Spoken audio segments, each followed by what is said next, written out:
بسم الله الرحمن الرحيم كلنتي وناكسن مروين iyo mudanayaal meel kasto aad dunida kaga nooshiin waxa aad si toos ah nooga dhageysanaysan waa barteena TikTok iyo waliba Facebook page-ka ciwaankeenu yahay qaranka Soomaaliya waa anigu Sharmarka Shirasudi dembi baaraha madaxa banaan oo shahaadada Bachelor of Art ee baarista dambiyada ka soo qaatay sanadii 2012 jaamacadda caanka ee lagu magacaabo Limerick University kuna taala carigaasi dalka Ireland haddaba dhageystayaasha qiimaha iyo qaayaha mudan barnaamijkeena caawana waxa aan idinku soo gudbin doonaa magaalada Ceelbuur oo ciidamada xoogga dalka Soomaaliya iyo ciidamada macawisleyda ay kaabiga ku hayaan ayadoo dagaalkaasina uu hogaaminayo taliyaha ugu sareeya ciidamada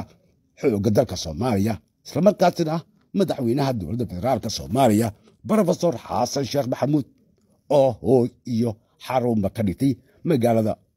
Samareeb halkaas uu ka hogaaminayo dagaalka la doonayo in lagu sifeeyo kooxaha argagixisada ee muddada 15 sanadood xooga ku haystay qaar ka mid ah gobolada dalka shaki kuma jiro in magaalada quruxda badan ee qadiimiga ee Ceelbuur ay fanaaniin badan ku soo bandhigeen heeso kala duwan oo ka hadlaysa magaaladaas quruxdeeda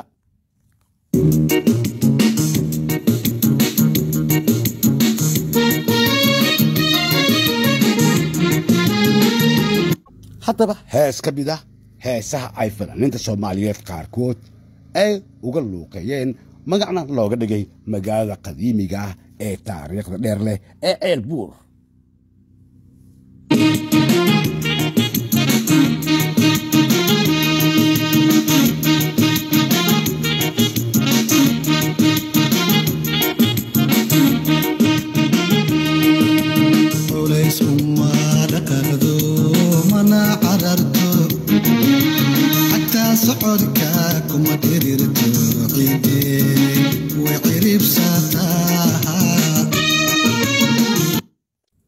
dhegeystayaasha qiimaha iyo qaayaha mudan waqtiga ayaan inoo saamaxaynin heestaas inaan halkaasi ka sii wadno haddaba magaalada qadiimiga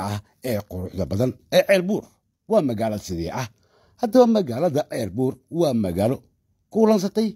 oo ay ku wada midaysan yihiin qurux iyo hanaan wanaagsan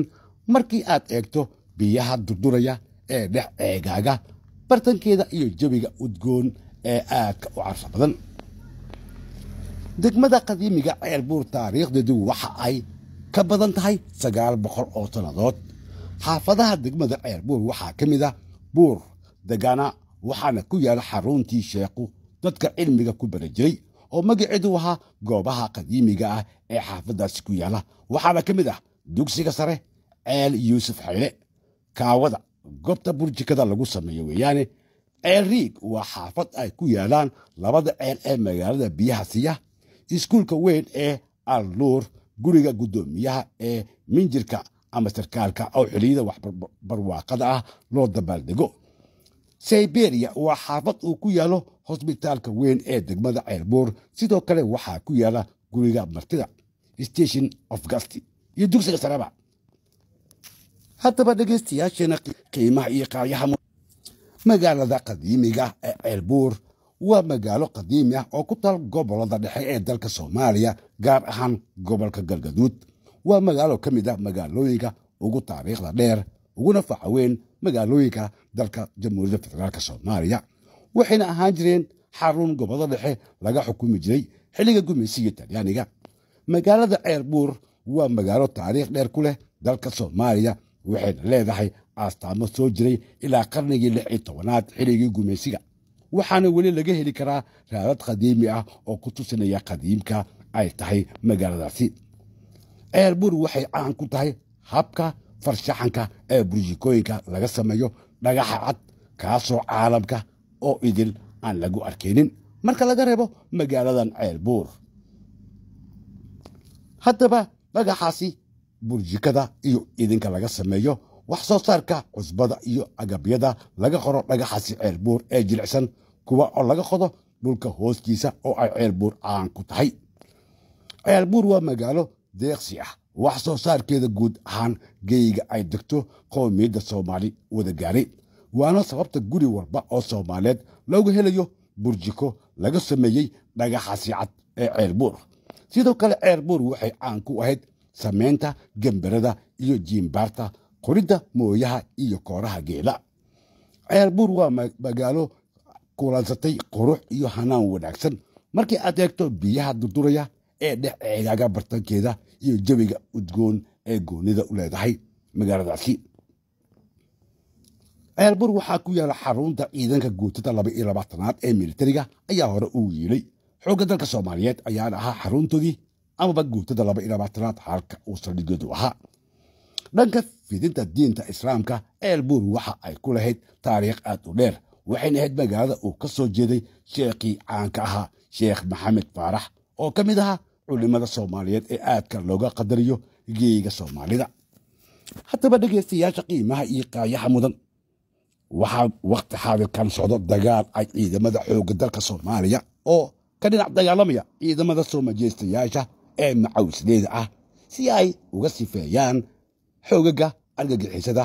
ee al-shabaab oo muddo badan halkaasi xoog ku haystay ayagoo shacabka Soomaaliyeedna ku gumaadayay haddaba ciidamada oo maalmihii aynu ka soo gudubnay xoog uga sifeeyey sida magaalada Galcad magaalada Wabxo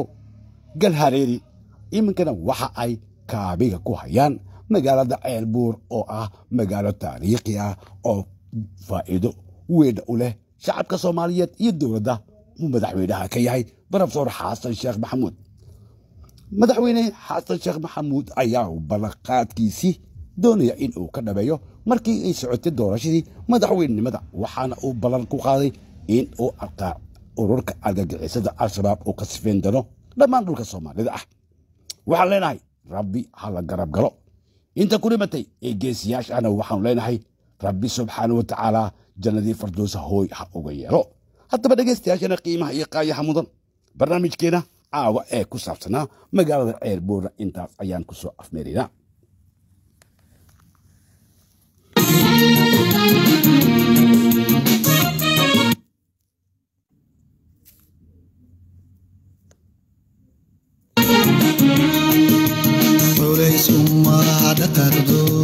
mana qadarto حتى صعدك كما ديرت عيدي وعريب ساتاها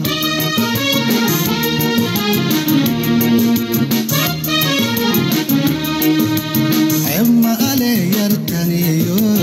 هاديقا عديو عما علي يرتنيو هانيقا عديو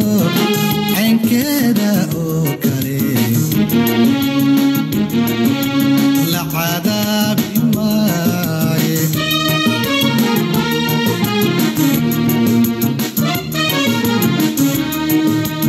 وعرض منكي دلي لقاسي يا عدو وعرض منكي دلي ما حد لوغ عليا dhegeystayaasha qiimaha iyo qaayaha mudan waqtiga oo ah inuu saamixinin inaan halkaasi heesta idiga sii wadno waa anigoo ah sharmaarka shira sudi dembi baaraha aan idiga dalbanaynin loof iyo like iyo followba waxaan idin leeyahay tan intaa dib u kulmi doono sidaas iyo nabadgelyo